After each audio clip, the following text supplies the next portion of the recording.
company tonight. Footy back tomorrow. We had a huge show tonight. Chris Judd, great friend of the show, joins us, as does another great friend of the show, Scotty Cummings, and the last surviving premiership coach of the Tigers, Tony Jewell's going to be on the show. Living treasure. Tony Jewell. There's so much to get through. Obviously, going to be a jam-packed show, and we have got footy to look forward to. Yeah. Thank God for that. How did you cope with the bye last week? There's so much chat about it. Did you cope okay with the bye? I don't mind the bye week, or as the Melbourne Football Club calls it, business as usual. No, it's good to just, get involved. I reckon the bye's good. I didn't. It felt like there was nothing to do last weekend. So myself, much like many, men in their 40s, just found themselves wandering around IKEA for the whole week. No, I think the bye's good, mate. It gives a fresh. I tell you, who needs a bye? Who's that? North Korea. They should have a week off, North Korea. I would have thought so. That's good advice. That's good advice. What did you do? I went to the EJ Whitten game, of course, and then watched the women's game. What a great game. Well done to everyone involved in the EJ Whitten. I thought it was great. And the women's, of course. And the women's. Hey, Brownie, people haven't said enough about Jonathan Brown's goal. That was a magnificent kick at the end of that game. Well, yeah, if you work with him, you would have heard enough. But it was a great night, and the EJ Whitten charity, I believe, made over $400,000 for prostate cancer. It was great. Would have been more, but Mick obviously took his cut off the top. But it finished, by the way. It finished on a sour note. There was a little bit of scandal. I was watching you guys and Limo last week after the game, doing front bar, special edition front bar with Limo. And have a look at this. You three doing a great job up the front. Up the back, just a man delivering pies for, obviously, you. And for the players. And... Oh, no.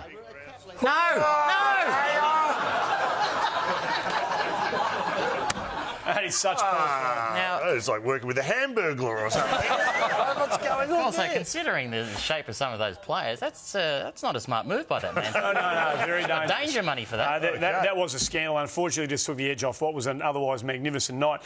Finals do kick off. We've got the game tomorrow night. Of course, going to be a cracker. But let's be honest, most of us in our little neck of the woods, I know people all over Australia watching this show, but those of us from Victoria are very much looking forward to Friday night MCG. Tigers and the Cats. Here you are. You've been in the finals, but not with this sort of expectation. How are you feeling? Do you know what? If I was Mark Knight from the Herald Sun, I'd be starting to practice my Tigers right now for the Premiership Captain. Come on!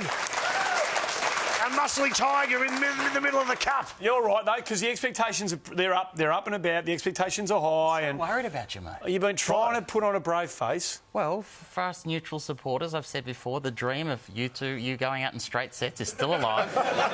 You think 3 at the G? I'm saying we don't have to leave the G. If we beat Geelong, 3 games at the G, we win a flag. So 3 at the G. 3 at the G. Yeah. So 3 at the G. It could be two in the poo if you get knocked out in straight sets.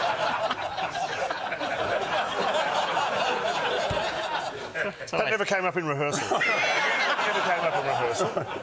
It's always good when Andy gets one off. No, it's always so unexpected. But no, if you win, mate, that's a big. Well, that's great, mate. What could possibly go wrong? Yeah. So anyway, we're trying to keep a lid on it. I tell you what, it's a lot of pressure on this current team, I would say. Not just obviously history is not on their side, and the weight of their fans and is on them. And I tell you what, some greats of their club. Where's this going? I'm talking about Matt. What are you up to? It's a long run up here. What are you? Where are you going with this? What are we doing? Josh Kennedy doesn't have a run up this long. I'm saying that there's a lot of pressure on the current day, especially considering some of the comments from past Richmond greats. And I'm talking about Richo. Have a listen to him talk about the expectations for this current team. The players do have a huge belief. I'd be really surprised if this group isn't the group that can win a final for Richmond. A whole final. Whoa! Settle down. Mate, Which one will they win? Well, I'll tell you what. If they win, I'm going to go out and get my qualifying final tattoo. That's what I'll do. I know Damien Hardwick. It's always been a dream of his to be a qualifying final winning coach. Hey, it takes us back, though. I mean, had we been doing this show back in 2013, who knows how that conversation would have played out when our beloveds got hold of the Tigers in that finals campaign. Who knows how that could have Well, played that's out back true. then? What did you? How are you feeling? What are you doing here? What are you saying? How are you feeling? Well, I was confident. But not. I wouldn't have said over cocky. Well, the last time Richmond played in the final was against... Well, no, not the last time, but remember this game against our team in 2013? This was on the day of the game, and you had this to say, Michael Malloy. The time is... What is the time? 2:14. 2:14 in the PM on day of Richmond Carlton. I say this to everyone concerned, Richmond cannot lose. I repeat, cannot lose. And how'd they go, Mickey? We lost. Yeah. Well, we had it in the bag at half time. In fact, at half... why are we doing Sam, this? these are the scenes that I don't think anybody wants to see again. Final siren, Carlton come back from 32 down. No one really wants to see this sort of stuff again, do Well, they? why are we showing it? I don't know. Because everyone wants to see what it looks like for a team to lose a final to a team that finished ninth. That's a fair effort, you know what I mean? It's just hard to do, man. What were you doing at half-time of this game? I was on the phone trying to book 2 airfares to Sydney because we were 6 goals up, and I thought I need to get up to Sydney for the qualifying final the next week. Of course, this became known as much as we're we're focusing on the pain and suffering of the Tiger Army here. This became known, Sam. Jeez, I love we're playing the whole song. I know, it's great. It's great. Why are we doing this? Why are they clapping? This became known as the Dygan game. I didn't know. It became known as the Dygan game. Yeah, Nick Dygan. Nick Dygan, of course, bobbed up. Dygan. See anyone here remember Nick Dygan? Yeah. No, you don't. You wouldn't be able to pick him out of a police lineup. He kicked 4 against you blokes. We went on to play Sydney in the semi-final the next week. You know how many he kicked against the Swans the next week? How many? 0. None. Didn't hardly got a kick the next week, so he saved it all for you blokes. In hindsight, Hey, just shouldn't have got Hey, guess what? Good news. there was some good news for both camps. Well, good news. Richo's had a baby. Richo, Matthew Richards. And, of course... And Levi Casbolt. Levi Casbolt. Well, they're partners. And Levi Casbolt's had a baby as well. I'd like to congratulate Matthew Richardson. Zoe Isabella is the name of his beautiful baby girl, and we couldn't be more happy for him and his family. Well done, Richo, mate. You're a superstar. Totally. By the way, both Richo and Levo Casbolt, that's a fair effort and almost a miracle that they conceived, considering how inaccurate they were. It's like... It's not a... Who would have thought? No, it's a good point. And I happen to know this, and this was exciting news for the family, but Zoe Isabella apparently this afternoon has already done her first bird to the camera. So it's, Beautiful. That's lovely. Isn't that nice? Hey, isn't it... No, it's great. Isn't it just fantastic news? So you know what? I worry a bit for the Richardsons and their child. Really? So I think their child may be prone to the odd tantrum. Oh, yeah. If the behaviour of the father is anything to go by, and have a look, they're not going to get a lot of sleep in that house. I reckon for some time. No, they won't. So, the other one is, yes, Levo Casbolt, congratulations to the birth of little Arlo. Hello. Lovely. Well done. Well All the very best. Yes, well done, mate. And you won't believe it. You know, you won't believe it. But for the first time ever, in a front bar exclusive, What? Yep, we had cameras were allowed in the birthing suite. Are you kidding? Yeah. Serious? When Levi Casbolt's little boy Arlo was welcomed to the world. Wow. Have a look. Oh, we just... I need the slow-mo, but anyway, there you go. Yeah. It was a classic drop punch. She should have gone to talk, maybe, and we'd still be there. Couldn't hit the target from 2 feet. Yeah, indeed. Just were wise to use a lot of resources for that. Hey, other big news, of course, this week outside of finals footy was Gary Ablett wins his 4th best and fairest for the Gold Coast Suns. For how many games? Last week. 14 games he played for the season, wins his 4th best and fairest. I'm not saying there's anything sus about that, but Carmichael Hunt came second, and he hasn't played for 3 years. So the terrible thing about that for the Suns is, he's been their best player without any shadow of a doubt.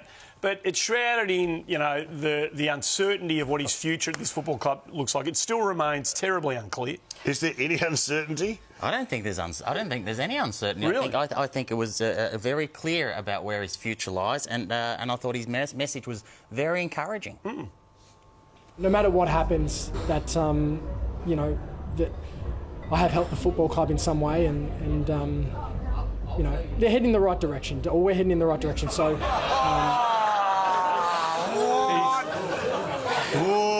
Never great when a sentence starts with "no matter what happens." That's true. That's true. That's the type of conversation you have with your girlfriend. Look, no matter what happens, that's the type of thing when he finally does leave the club, he'll say, "Look, it's me, it's not you." Look, he went on to say a few other bits and pieces. Did he ever? After winning that Best and Fairest, and after the win, he discussed his need for some clear air after winning his 4th Best and Fairest. Got a lot to weigh up and a lot to think about, and that'll happen over the coming weeks. I'm just looking forward to sitting down with family and just getting away from the pressures of football. And the pressures. Yeah, you can understand the immense pressure up there and that pressure cooker-like environment at the Gold Coast, like this, for example. Hi Gary, how's it going? Hello. Just wondering what the future holds for you, if you've made any decisions about next year. come on, guys, it's not newsworthy. Do you think you'll stay with the Suns? Hi, Gary. How's it going? That's intense. I mean, that's you're going to stay. I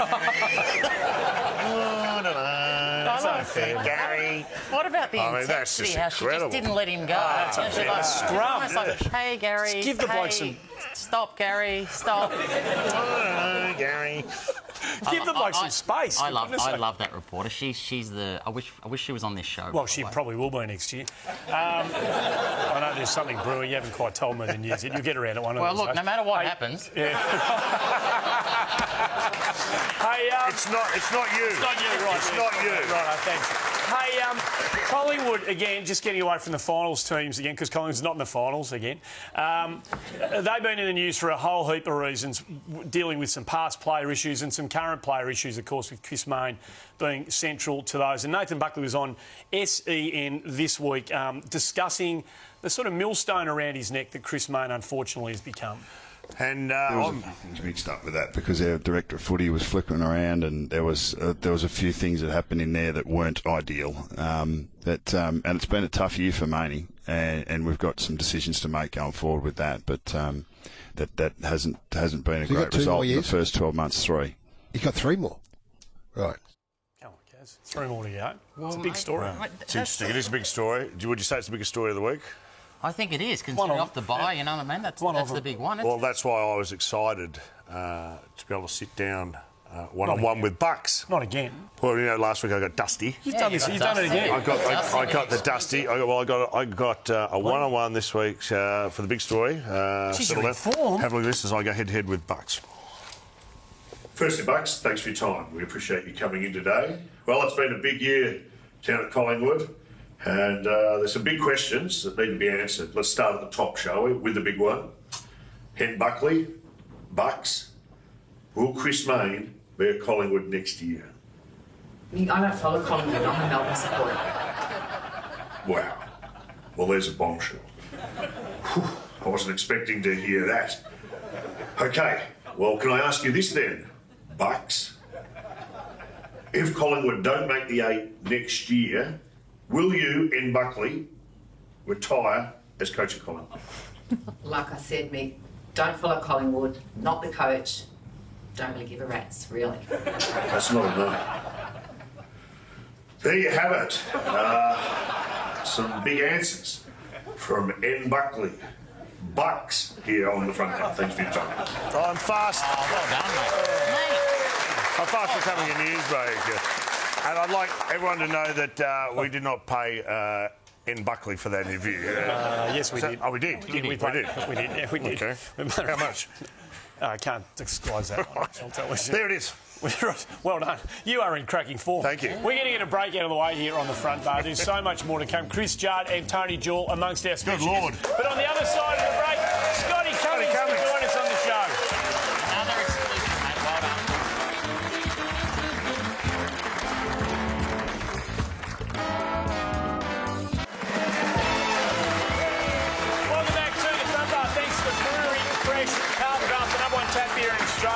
to have you with us this Wednesday night. The finals kick off tomorrow night. And man, who I'm sure is super excited about all of that. Great friend to all of us here on the front bar. Please make him welcome Scotty Cummings. Well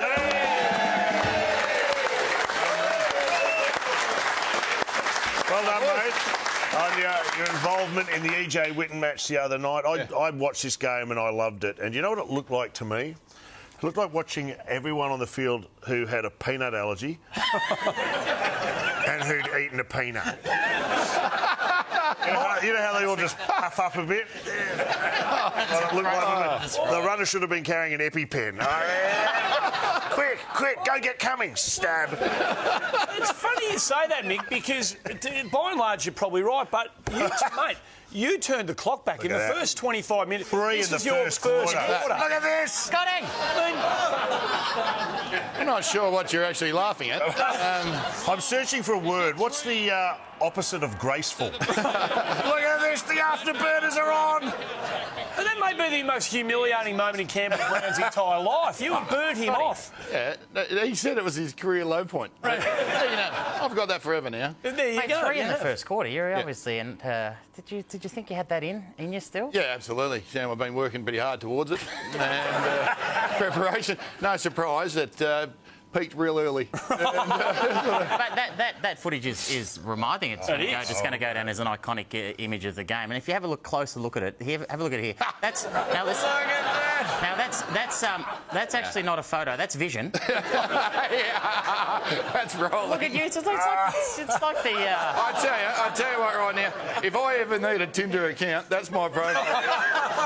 I'll be beating them away with a stick. It's good to see that you found your neck for the show tonight. Where are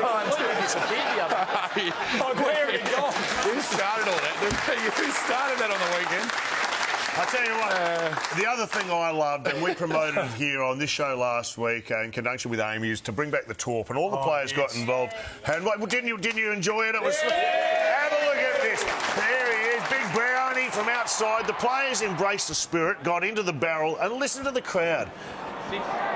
I mean, it's a rare thing that can get a group of people to applaud like that. Here we go. Bartel from a standing start. That is outrageous. It was one of the highlights of the game. I mean, it's always a great money raiser, and we love it. Scotty, do you miss the torp as much as Mick? Absolutely. It's a spectacular great was it sight, to see, isn't it? genuinely. Oh, it was magnificent, and it's a highlight of the game. It's fast becoming a lost art, and unless we somehow do something to the game, and I'm not sure what it is that we do. I know the boys on Talking Footy were talking about this on Monday night. It'll be lost forever, and that would be a real shame, wouldn't it? Yeah, it would be. It's a fine line, though. I mean, if you can get one off in a game, and you're a champ. But if you try one and shank it, you're on the pine real quickly, and then on the phone. So you got to have some pretty big pills to have a go at it. That is a very good point. I don't know whether anyone will be game enough to do it. Did you want something? No, I thought you. Yeah, no, nice self-editing. There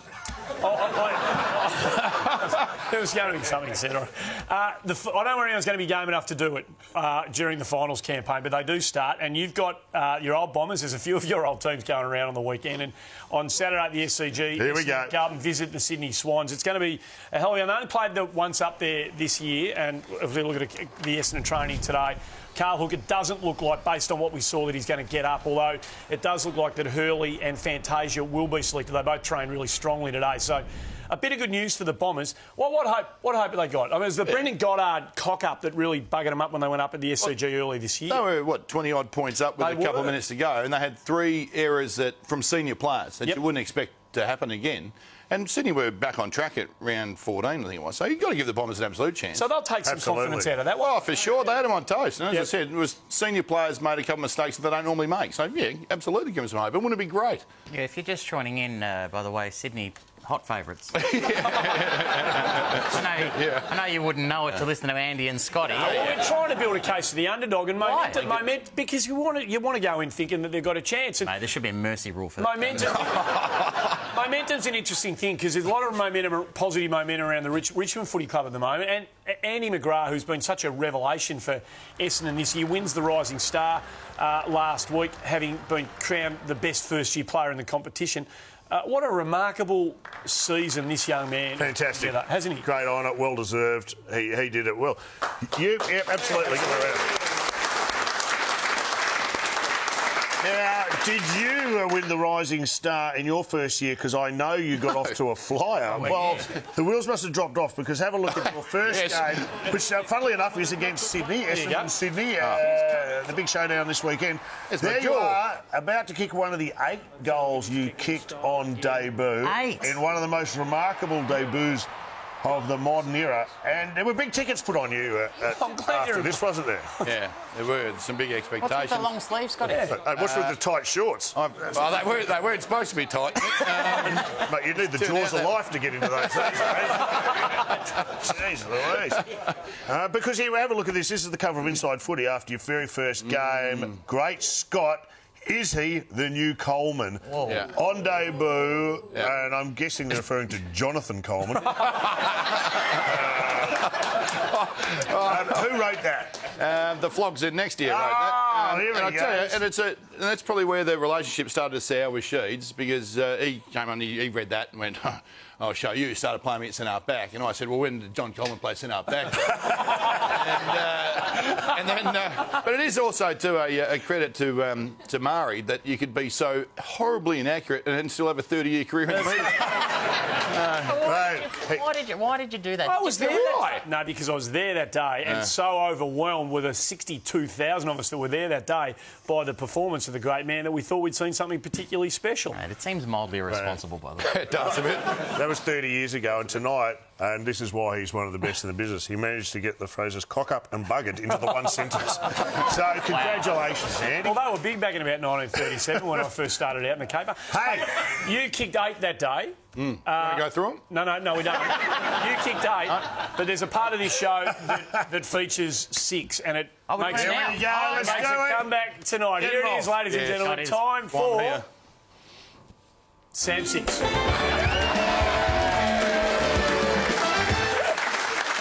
back. Here we go.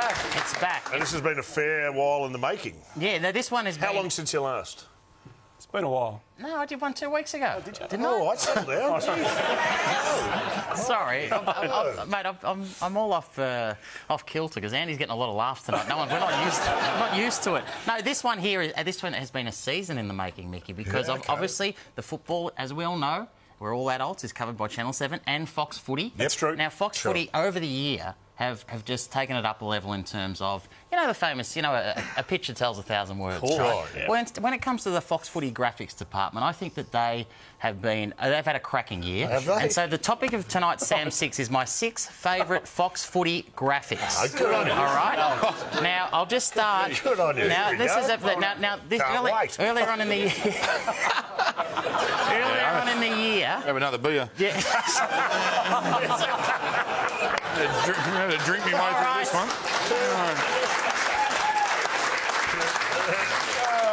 Settle in, everyone. You wonder why we run long all the time.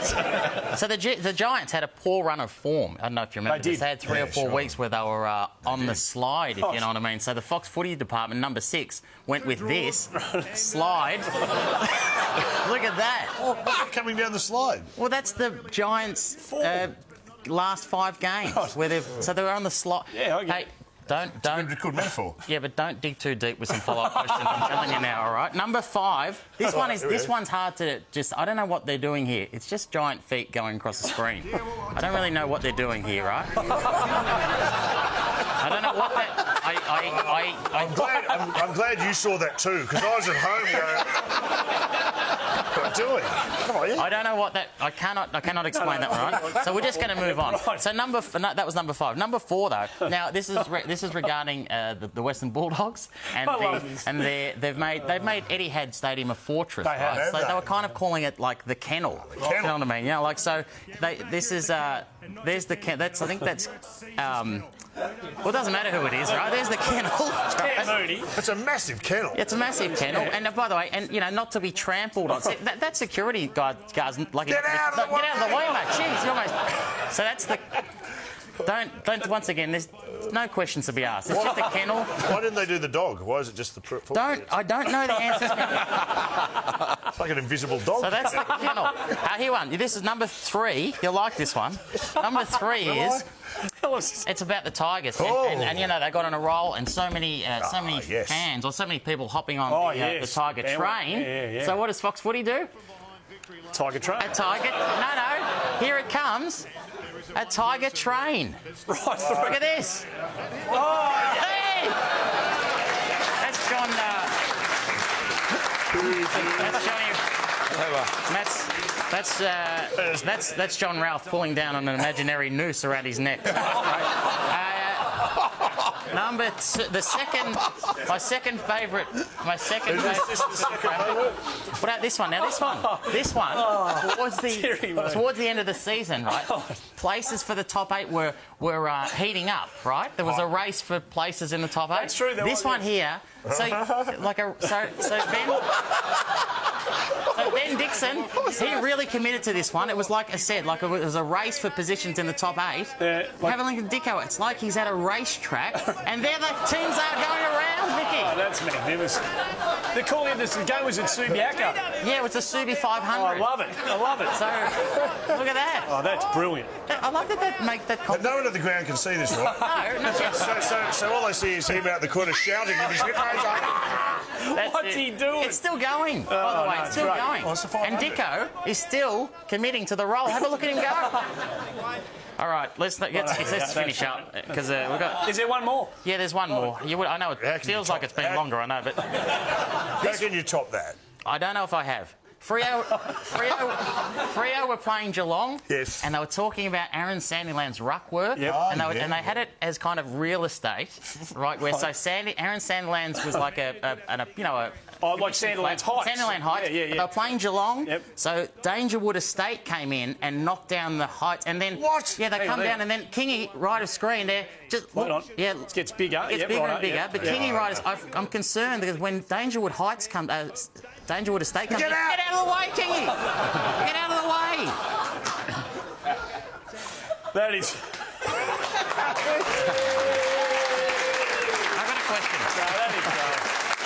I've got a question. I'll ask you two as friends and colleagues. Is Sam 6? Is it too many?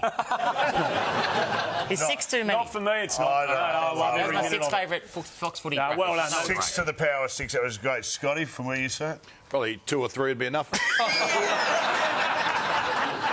We're going to get a break out of the way here on the front bar. Good. When we come next, Scotty, Chris Judd's going to join us here. Scotty, next, here.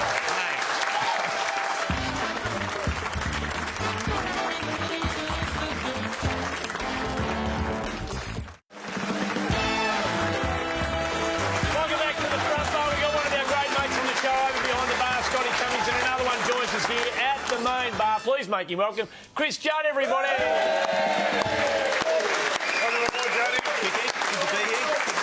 Thanks for being so patient and waiting through Sam 6. How do you think it went? That was good. It was a captivating 20 minutes of the last set. I really enjoyed it. It was fantastic. Finals footy, dear. I mean, you're retired now and you're in the media, so you're going to be there on Friday night, the Richmond-Geelong game. Do you still, even though you're not playing anymore, do you still get a little bit of a rise in enthusiasm when the finals come around? You do get a buzz, absolutely. Around the bye weekend, I reckon there's a natural lull in the footy season, but with weekend off and the finals coming up, I can't wait. You want to get rid of the bye? The week off? Get rid of it? I think it's good for the fans because we get a better spectacle, better form of footy because the players are fresh, but I think it's unfair on the top 4 teams, particularly those that win their first final. I think they lose that advantage. And as a top 4 team, I'd have to confirm that. So let's talk about the first game we're going to have a chat about, and it's Adelaide taking on the GWS. It's at the Adelaide Oval tomorrow night. It's going to be a cracking game of football. Some significant changes, ins and outs to both sides, and we'll have a look at the ins for the Adelaide Crows. Some high power tall players in Huey Greenwood, who's been fantastic, come back in. The bad news for them is that Rory Sloane can't come back from that appendix operation.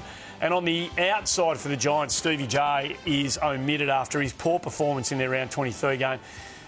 You just about reckon, barring something pretty dramatic happening, that might just about be it. Was he ever a chance of coming back, Rory Sloane? Oh, look, I think it would have been close, but it's only 9 days ago he had that operation. And when you have surgery and they cut through your stomach, if you come back too early, I think you're at risk of doing a hernia. So they've erred on the side of caution, and I'm sure it's the right call. Can I say this in news just to hand? North Melbourne have actually offered Rory Sloane's appendix a 7-year deal. And he's thinking of taking it up.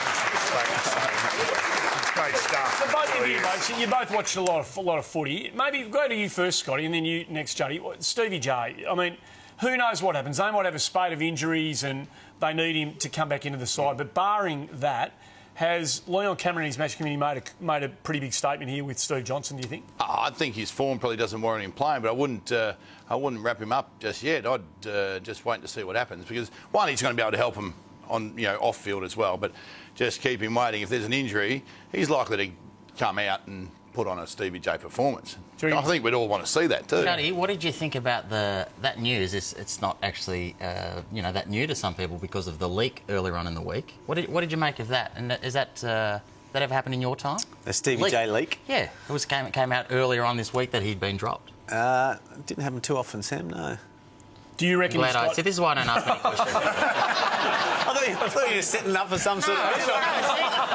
You just can't be trusted. That's what it is. I just thought it was a disgrace. Why didn't you come out and say that? Because no one cares. No, I do. Do you reckon? Are you like Scotty? Do you think that he has got another Stevie J special in him, if called on and required? I think it's unlikely he'll play another game now, but I think he's one player. He'll actually be better if he doesn't play for 3 or 4 weeks, because we know he won't lose the speed of the game.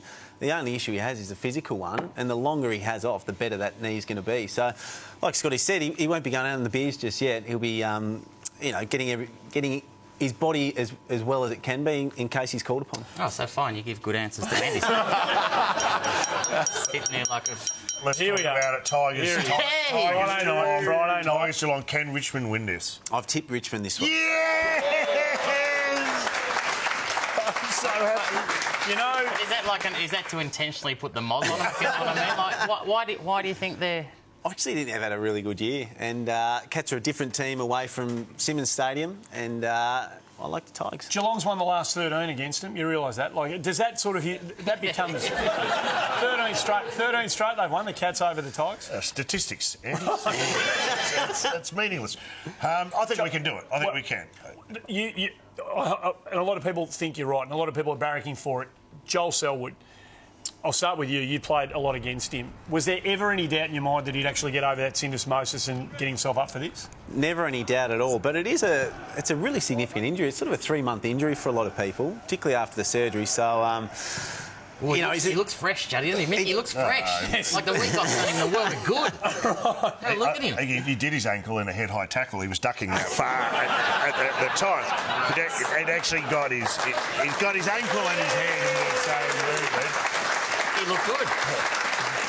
Cherry ripe, Mickey. Cherry ripe. They reckon the track watchers down there... Something bad will happen. Can you put a curse on a player? The track watchers down there, I heard, I think it was Gary Lyon saying this week, he got it from very, very good inside information of regular track watchers of the Cats, that they haven't seen Geelong as a group this single-minded and this wound up and this focused for about 10 years. That is how ready they are for this game on Friday night. Well said, Andy. And Scotty Cummings has got to be the next Coleman. Just remember, he said that. There's no credibility in this department. Hey, do you agree with me, Joe? 3 on the G. If we don't leave the G, if we beat Geelong, we can beat all those teams at the G. If we have to go somewhere, degree of difficulty goes up. I'm not sure you're hanging your hat on the slogan, are you? I mean, surely it's got to be the form one. Well, it's no sting in spring. That'll be it. 2 in the poo. Let's not call it too early. I think that's called leading the witness, by the way. Hey, just speaking about players and fitness going into finals and big games. So Andrew Gaff from the West Coast Eagles, he was interviewed during the week and he talked about the mentality of the fitness of players going into games. Have a listen. It is what it is. Once you step over that line on game day, you're 100% fit, whether you are or you're not. That's cleared that up. But what about Scotty? Players going into games, not at 100% fit? No, it's terrific. I mean, there are some players that go in 100% fit. There's some that play their entire career not fit. I reckon they're the ones you probably got to lift up a level because they're actually going through harder times. So, I know towards the end of your career you played a lot with gout. But you just played through it. There's not a lot of difference. There's not a lot of difference between fit and fat. You're There's only one left. Johnny, how many games in your career? How often were you actually at 100% fit? First half of my career, 90% of them, and the second half of the career, I don't know, maybe 50%. But it significantly decreases the longer you're playing. But up until the age of 25, 26, most blokes are feeling pretty So you're good. saying you want a Brownlow at 50%? Is that what you're saying? Amazing. I play quite regularly a bit sore. Someone make me a hero, probably does. All right. It's not about me. That's what he's saying, all right. The other elimination final, of course, we go back to the Adelaide Oval Saturday night. Port Adelaide hosting West Coast. Strangely, this year, they played each other twice. West Coast got the points at the Adelaide Oval. Port Adelaide went over to Subi and knocked over the Eagles there. So they've got a mixed form line. They've got a win against one another each. This, I reckon, while it's a bit of a sleeper game, this could be a really competitive game. Ripping game. They match up really well against Port West Coast. It's shorter travel distance for them. They play well at Adelaide Oval, and I actually think West Coast calls an upset in that game. Where do your... I mean, you played for both of these clubs, big fella. Where do your allegiance... And they both sacked me, so stop it. I don't care, Handy, to be honest. There you go. I like it. No, good luck to both teams. You'd be happy with the 0-all draw? Sorry? You'd be happy with the 0-all draw? Absolutely, yeah. What about that? You go to Scotty for a tip and he says, just good luck to both teams. Everyone's a winner. I reckon Port will be on the up, especially. Why? Well, they had this week. They had the return of their fitness guru, Darren Burgess. Oh, he did too. Yeah, back from Arsenal. He went over to Arsenal, Juddy, and he came back this week. There he is in the middle, learning. And he kind of just gave him a little bit of a boost. And I reckon if you look at the boys, they really lifted for him. You can see what he's done over there. Darren Burgess returning from Arsenal, and I believe Port Adelaide will be playing a 4-4-2 formation this week, so it's going to be good. But Darren Burgess, by the way, Murray, you may remember earlier on in the year, the game in China. This man is in high demand at Arsenal, back at Port, and you can see why. His explanation of the smog in China and playing in those conditions. What are the effects of smog on players? The only minor effect of smog is it's just a bit harder to breathe. Who knew? That's why he's on the big bucks. He's a genius. He's a genius. Yeah, that's why Arsenal will be relegated at the end of the year. Can I ask you mentioned you think West Coast can do it. You've played finals football in West Coast, for West Coast. What's the atmosphere like over there? Do the lots turn up to training? It's electric during September. It's one of those things when you play at either the Crows in Adelaide or West Coast in Perth, the whole state gets behind you, and training sessions are huge. Well, I saw this one earlier in the week, and you could see the intensity building here as the club across the town. And look, standing room, mate. Wow. That'd be the electricity you were talking about. Things have dropped off a little bit in the last week. They're very engaged 6 or 7 fans there. They're hardcore. You'd grow a leg, wouldn't you, Scotty, with that sort of pump up? That's inspiration. Look, I look pretty wet. We're not used to that. We're not used to that in Perth. You know, that's stay inside sort of weather. Hey, have you heard? Again, I'll start with you, Juddy. Have you heard the story about Luke Hodge potentially joining the Gold Coast Suns, retired, of course, from Hawthorn? Did you hear that yarn? I've heard they've asked him the question. I heard Brisbane Lions asked him the question as well. And you can understand why those clubs would want him, but I think after 300 games and what he's put his body through, I think probably best to join the media with us, I would have thought. Yeah, it was. And it was great to see him finish up on such a strong note. I think... Well, I'll tell you what he did do that was particularly good. The lap of honour. Mate, we're getting too carried away with your comedy contributions. You're not driving the thing forward. And clear responsibility here. Yeah. The lap of honour, I think the lap of honour moment, I think he nailed this. This was absolutely magnificent when he got this 100% right, spotted the kid in the crowd.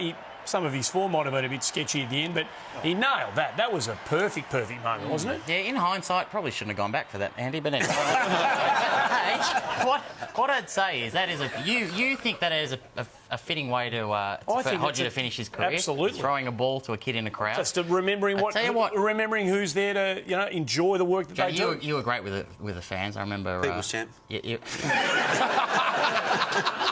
That's right. That's right. That was. I thought it was always nice how you made the fans call you People's Champ. But I think, mate, the Fremantle Dockers have a lot to learn when it comes to engagement with their fans. And here they are, here coming off the ground, and there's a little kid here trying to just wants a high five. Sure, he's a redhead, but that doesn't mean anything. You should give him a high five, Juddy. Have a look. Come on, Dockers. He's got to learn sooner or later. There's got to be a lifetime of that coming down. Mate, all you got to do... No, that's not on. They've snubbed a little fan. Him. He's the future of the game and the club, and they should do better. I don't like seeing it myself. No, it's rude at the football. To not engage with your fans. To snub any fan.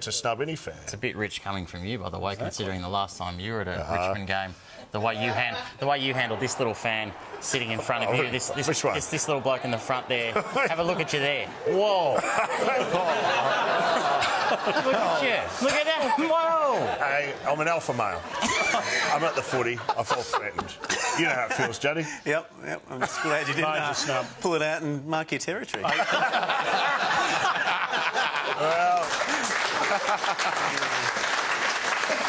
On that note... Well, I'm doing that right now. On that note, I think we'll take a break. Thanks for coming on. Thanks, Always good to see you. Chris, hey, good on you, Jody. Sage football here on the front bar. When we come back from the break, the last surviving premiership coach of the Richmond Club to join us here, Tony Jewell, to join us next week.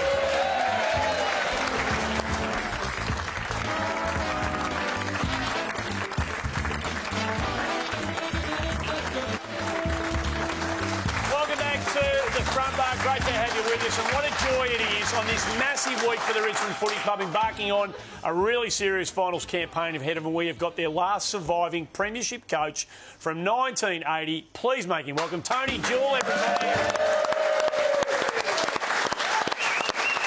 Hello, mate. How are you feeling? What are you feeling in your stomach, in your gut about the Tigers this year? I just reckon we're just red hot. Red hot, ripe, and unbackable. Unbackable. Okay. Put your superannuation on. Oh, here we go. Of course, Murray, you said that obviously the premiership coach in 1980. How have you handled the last 37 years as a former Richmond player? Let's bear in mind, it was 36. How were 36 at the time when you coached? You're about 36. 36. So that you were younger then. More years after that premiership than there was before. That's sad. That's right, mate. Some bloke down in Sorrento the other week stopped me and asked if I was Tony Jewell, and I said, yeah, I am. And he said, oh, look, I can't tell you how much joy you gave us in 1980. And he called his 3 kids over. And he said, this man here coached Richmond the last premiership. No, the eldest was about 15, I suppose. And the youngest looked at him, he said, oh, yeah, and just walked away. Well, I suppose... Oh, yeah. It's not the reaction you're looking for. No. Hopefully it's better than them asking you for a 2-piece feed, by the way. The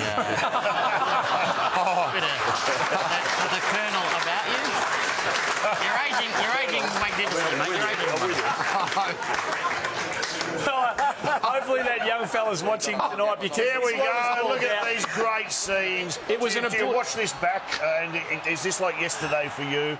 These epic scenes? I have it on once a week. It was an obliteration. So you still have a VHS machine? How close were you to losing him, Tony? You were the one that said to KB, you punted him from the midfield. You said you're going to be a small forward, you're going to plant a flanker in a pocket. That's right. And that was in 1979. You said that to him, and the story goes that he was so dirty about that. He wanted to go to Essendon. Oh, Collingwood, I heard. Well, Essendon. He wanted to go with Shooty, I think. Yeah, okay, right. Anyway, I thought they extended his career by about 6 years. And these great scenes, and I love that suit. I really do. What do you do? Just rummage through a Brotherhood bin on the day or something? Get it up there. That's where it is now. Should have to keep that. You should have. Are those memories for you vivid? The post game, the relief that turns, I hope at some stage, to just sheer joy. Is that moment vivid for you? Not really. Oh, a life of work and suffering, toil and pain, and you can't remember a damn thing about it. No, but I remember the trip away. Right. Good for you. Well, it was great scenes immediately after the game, and this is something you don't see very often, but the winning team, the Tigers, of course, embark on a lap of honour. And not to be outdone, their coach, Tony Jewell, goes for a lap with them. And that is fantastic. At least it is for about the first half. He's starting to drop off the pace. And you can see that. Look, that's when they still swapped jumpers after the game. You can still see the jumpers. Yeah. I missed that, Nick. Did you try and swap your jacket at all? I didn't know what wanted it. Hey, can I ask, the younger viewers wouldn't remember this, Tony. In the old days, because, of course, the coaching staffs in their boxes are separated Nowadays, now. But back in the old days, you were right next to each other, weren't you? At the MCG. Look at that, right next to each other. What was that like, Nick? Could you hear? Could you hear what was going on? You couldn't hear, but we often had Paddy Ganane, the bloke that was... he... if anyone had notes, I think his job was to sort of look through the window to see... Hey, Julie, they tell a story about you going into 1980, the year that you win that flag, and I don't know whether it was your first pre-season training session, but it was a 3.5-hour session. Yep. There was running. It was a 40-degree day. You absolutely pulverised them, and to this day, Richmond players still say it was the toughest session that any player's ever seen at Richmond, and you didn't let him have a drink of water. Is that true? Yeah, and there was one bloke called Colin Waterson, and we were doing 100 hundreds, and he started to get the wobbles, and I went over to him. He started to get the wobbles. He got the wobbles. Soft. I said, 100 hundreds, and I said to him, "What's wrong with you?" And and I said, I went back to my fitness bloke. I said, "I think he's pissed. I think he's been on the drink." And instead, he wasn't. He was just dehydrated. He finished up in hospital. Okay. Yeah, with a stroke, so it was fine. Hey, what about in the lead up to 1980, there was a famous incident with you and Percy Jones and Tony Jewell. This is incredible. This is quarter time. Look at you going towards him there. Bang! There's coaches coming together at quarter time, I believe. Have a look. There it is. Look, you're working towards him, and off you go. Whooshka. And it's game on. And... there's a magnificent still shot of this that captures the moment. Have a look at that. Now, obviously, you both got a fine for that and was suspended. Not a thing. What do you imagine today? That was never even. You're Percy saying, "Give me your jacket." Hang on, give me the jacket. I want the jacket. So the VFL back in not even a please explain. I was brought up in Parliament. Yeah. The Victorian Parliament, what a disgrace, to have two coaches. But the AFL and in fact, Wayne Richmond shook my hands, thought it was fantastic. Can you remember what it was over? Do you remember? Yeah, it was over. What was his name? Rudy Webster. And what was Rudy Webster's job? Psychiatrist. He was a psychiatrist. I heard about this. He worked with Carlton the year before. And you poached him. Yeah. And was he hypnotising players? Did I hear that? Tried to. Right. Does that explain this footage? This footage, this will be good. Which is interesting footage. If we could get to it. Jazz Ballet was introduced into Richmond's pre-season training after the club's end-of-season visit to the United States. On that trip, Richmond players joined top American basketball teams in training where Jazz Ballet is used extensively. Now, these are some hard fellas in there. I can see BT, I can see Jimmy Jess, I can see Michael Roach. Floyd Waitman. How do you get that across the line? I don't think it was me. I don't think I had anything to do with that. So you'd been given the flick in after 80. Berkey had come in 82. You'd been given, you're at St Kilda at that stage. Yep. Surely that was the beginning of the end of Richmond. I mean, if you're getting them doing 100 hundreds on 40-degree days and not allowed to drink a water, and then France is getting them doing ballet, surely the Tiger DNA is just dissolved in front of our very eyes. I felt sick watching it. Right.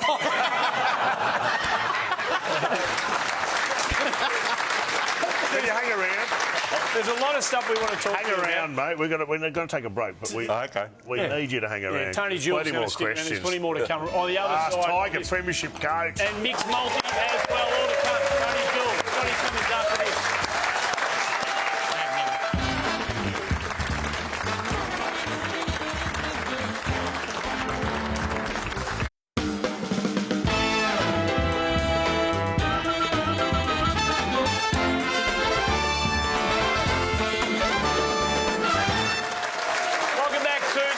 Tony Jewell, Scotty Cummings, our very special guest on the show. And Murray, it really is an absolute privilege to have Tony Jewell. No doubt. The last premiership coach for Richmond, 1980. Also, a player played at the highest level that not everyone can. So premiership player, 80 games for Richmond. I'm obsessed with footy cards, Tony. I just want to take a look at a couple of yours. As a player, obviously, this is you on the right. Now, obviously, to share a footy card must be a great thrill. But not to have your own. And Tony, can you just take us through those socks and shorts? Well, official club attire? Obviously not, and they're not even Oakley where I came from. So I don't know where they came from. Do you clearly didn't know they were taking the photo that day, did you? And, the black shorts have faded a bit. That was your footy card as a player though, but as a coach though, they really lifted the bar in terms of how. Look at that one there, Tony. That is matinee idol sort of stuff there, Tony. Have a look at you. It looks like you've inhaled a bale of hay. What have you done then?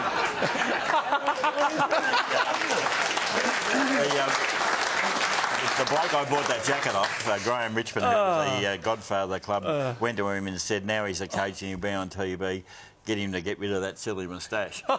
And he said he looks worse without it. So look at it now. Good decision. Can I ask you, this is the Is It True section, and I heard a story once. Is it true that once you were so angry with the team that you went down to the rooms at half time and you couldn't address them, so you just pulled pies out of a pie warmer, cold pies, and threw them at them?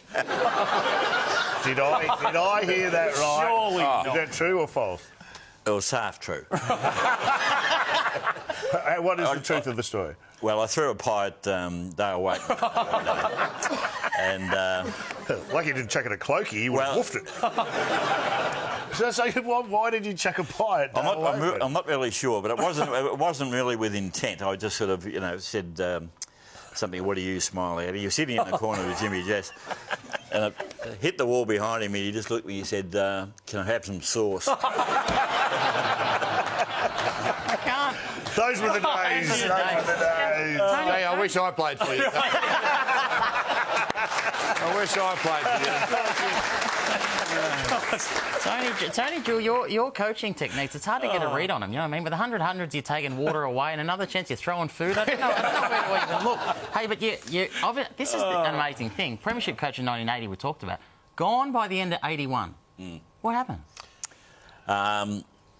Well, even when I got the job, I was told that when Francis Burke was ready to play, I extended Francis's career by about 2 years because I knew when he's gone, I was gone. Smart thinking. No need to. He was dead and buried while I kept playing. Dragging him around weekend at Bernie style. And you go, no, he's still good to go. No need for managers back then. Tony took care of himself. But then you coached at St Kilda for a little while, and then you came back to Richmond. Yeah. How would you describe the second stint at Richmond as coach? Well, Alan Bond used to call me David Jewell. He's a good old school Richmond man, he was, Alan Bond. We had no money, we had no players. The team had just, I don't know what had happened over that short period, but it was the end of the club. Well, we had gotten to that fight with Collingwood over players and Grange, Wood. That's right, we haven't, we just never recovered. Took us a long time. Always a great sign when the president doesn't get the name of the coach. That's amazing. But if you this scene here would probably encapsulate your time at Richmond the second time round. Is this famous footage of you in the box? And with a Pentagon like that. Can I just say that this 30 seconds encapsulates 40 years of watching Richmond into one. You look like you've been capsicum sprayed. Can you remember what made you? Do you remember what made you so frustrated? What it was? I do. Right, that's enough. I can't. That's great. It doesn't encapsulate Richmond. What made you so frustrated? For about 5 weeks in a row, we'd been in front at three-quarter time and got run over. And we were playing the Swans, and Gerard Healy kicked the goal to put them in front. And I knew we were gone, and I knew I was gone. And it was just frustrating. Did you know when you were coaching Mick Moldhouse that he was going to go on and be a great coach? Yeah, I sort of thought he would be. Yeah. Well, in 80 we'd made him sort of captain of the back line, and he took to it like a Dr. Ward, and he was very good. Because he could get a bit emotional in the box. And you were playing for him this night, Scotty. And there's a bit of a backstory. This is a big night at the MCG, playing the Western Bulldogs in a final. And he actually breaks his hand punching the wall here. He told us that week that he was going to Collingwood, and we all loved him, obviously, and didn't want him to. And we knew that whenever as soon as we lost, he was done. Whack! So he told you before the game that he was going? He told us the week leading up, but we were all pretty happy. We got over the line there. Just got a little tongue in the ear there, and blamed it on Mitchell White. But you loved him, didn't you? Yeah, absolutely. You really loved him. I don't know where I'd be without him. Yeah, absolutely. He was the best in the business, best I had, and then what do you got to say? You don't know where you'd be without him. Well, look where you are now. I'm happy to be here, mate. Natural habitat, mate. We're very happy to have you here, and we're very happy yet again to have Mixed Multi as part of the show.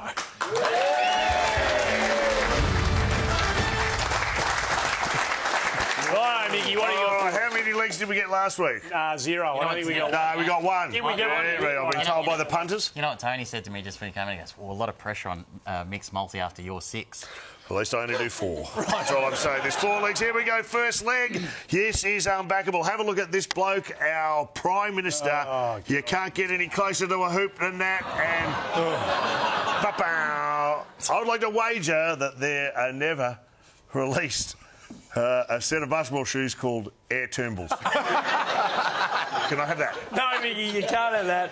But how about you take England to beat Russia in the Euro Basketball Championships, and I'll give you $8 if that happens. The Washington Generals wouldn't select him, by the way. All right, I'll take that. Here we go for the second leg. Have a look at this. It is Dwarf Madness. 2 dwarf teams go head-to-head. He's outplayed him, and then he shot one from a long way out. And it's great stuff. I would like to... Here we go. I'd like to wager that that entire team was set on fire by St Kilda footy players after the game. Can I have that? No, you can't have that. No, you can't have that. How about you get on Dion Prestia? I'll get on this. 30-plus disposals for the Tigers against the Cats on Friday, and I'll give you $5. I'll lock that in. That is going to happen. Here we go for the third leg. Have a look at this bloke. This is Barman of the Year, breaking a world record. 29 beers in one hit. He really is making the most of happy hour, this bloke. He's... Have a look, and as he puts him down... Oh, no, and he spelt one. I'd like to wager that guy got sacked. Right. He probably did, but we're not going to take it as part of the multi. How about, though, I give you Liverpool to beat Man City and the odds of 4.20 for that. Do you like that? Sure, I like that. I like that style. That was good bartending, that was right there. Here we go for the final leg. Let's boot this baby home. Have a look at this bloke. It's the middle of the day. He's in his underpants. He's up to something. You know that much. What is he attempting? Let's have a look at...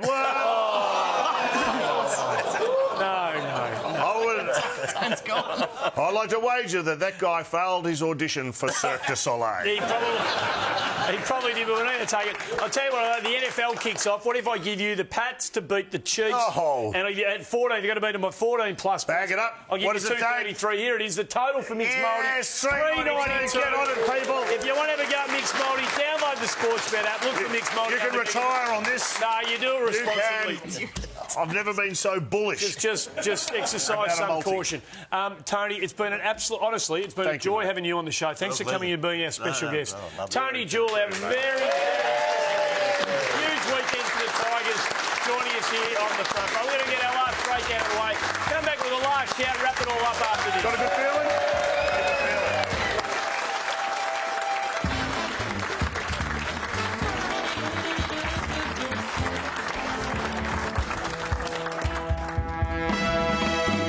This 2017 AFL Grand Final Day, Carlton Draft's throwing a massive party on the footsteps of the MCG, and you and 2 mates could be there.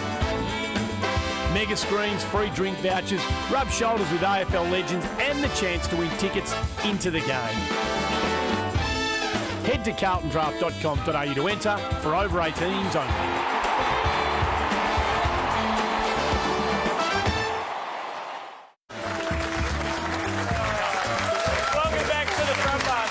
Brewery Fresh, Carlton Draft, the number one tap beer in Australia. Just recapping what we've got to look forward to this weekend. The first week, the 2017 finals campaign. All the games here on 7. Starts tomorrow night. All sold out, I think, are they? Are they all close to? I don't think there's a ticket available. No, there's very, very close. It all kicks off tomorrow night. You won't miss a beat here on 7. There's a heap to look forward to. And just to get into the swing of the finals campaign, the Herald Sun is running a fantastic poster series. Collect your tokens across the weekend. Collect your favourite posters. There's the Tigers one right there. And, that's the sort of stuff that we're looking at. Of course, Mac has done some magnificent work. There's the Pussycats. You want to get involved with that. Collect your tokens over the weekend and get involved. There's a lot of stuff to look forward to there. Hey, last week on the show, we just had a lot of feedback through our various social media channels, and that's how you can be in contact with the show. You two went on assignment, basically for the Watson family. We won't go into all details now, but you had to go and raid Robert Harvey's home, and you both did a magnificent job. They wanted to pinch one of his Brownlows. Exactly. You went in, Mickey, and did all the hard work. Your job, Sam, was to keep Harvey distracted? Yeah, to distract him with, with some questions. I asked him about, Game of Thrones. Yeah. There was some inane banter. Yeah, it all got a little bit awkward on the way through. This is how it played out. Do you think Jeff Geeshan will ever coach? I can't thank you enough, Rob. RSCV are on the way. You're a good man. Good stuff, mate. Thanks for your help. Take care. Love what you've done with the house. Yeah, so in the lead up to that, it was just basically 3 or 4 questions with me and Rod Harvey, and the last one there. Well, a lot of people wanted to know. Social media's gone berserk. Well, they wanted to know because my last question got cut off by when you came in. You obviously got the Brownlow, and the last one about will Jeff Geeshan ever coach again? Everyone wants to know, because didn't get the answer. Yeah. So I went back. You went back? Well, I didn't go to the house. I just went to work, and I tracked down Robert Harvey, and I got the answer that everyone wanted to know.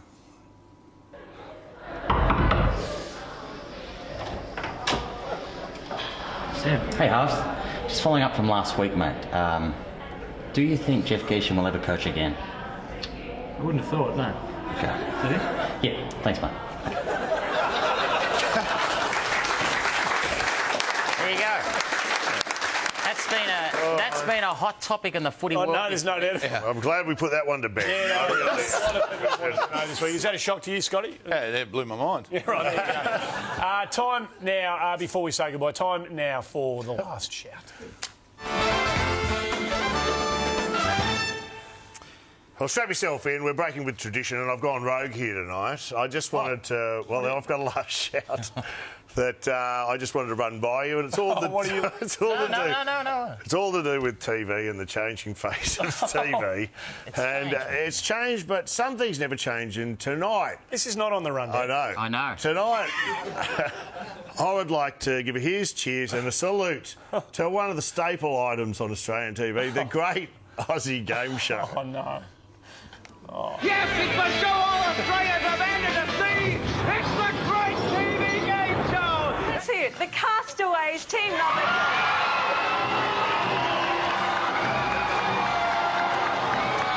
We have James Abbott, Andrew Marr is the captain, and Linda Packham's there as well.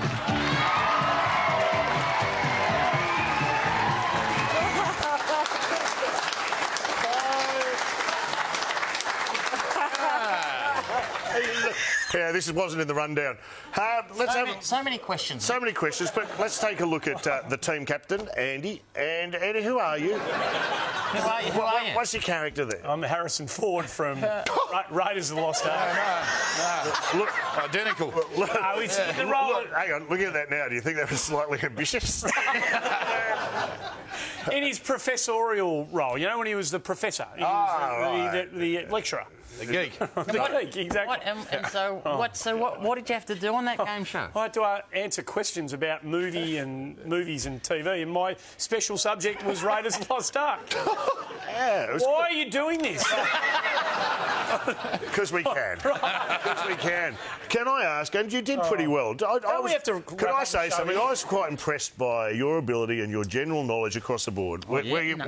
Well, we've watched the whole thing, and it is unbelievable. It is unbelievable, and you'll be seeing bits of this for the next 4 weeks. But just to give you a little taste and a snapshot of his wide range and his depth of knowledge, Have a look at the way he deals with this Dorothy Dixer. Oh, jeez. In the Quick Draw McGraw show, there is a father and son dog team that sometimes appear.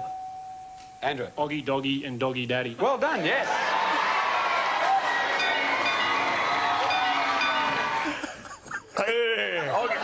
Who was it? Oh, it's getting really hot in here. Really hot in here. Do you know, in your younger days when you were single, did you bring girls home and show them that? I've done a game show. Is that really our last shout, is it? That's my last shout. No, sorry, that's going to be the last shout for the next 4 weeks. So Andrew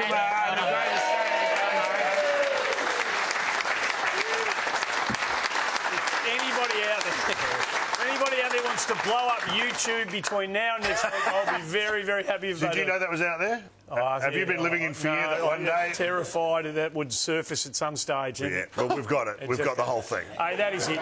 Scotty, it's been a joy having you on. I've actually lost a little bit of respect for you, to be honest with you, Andy. It's been a joy having Chris Judd on the show again. Go Tigers. Tony Jewell. Hey, all the best, mate. Thank you, mate. We wish it with you 100% of the time. Who's on next week? Oh, Kevin Bartlett and Robert DiPietro on the show. Thanks to everybody who's been in the studio. It's been great fun.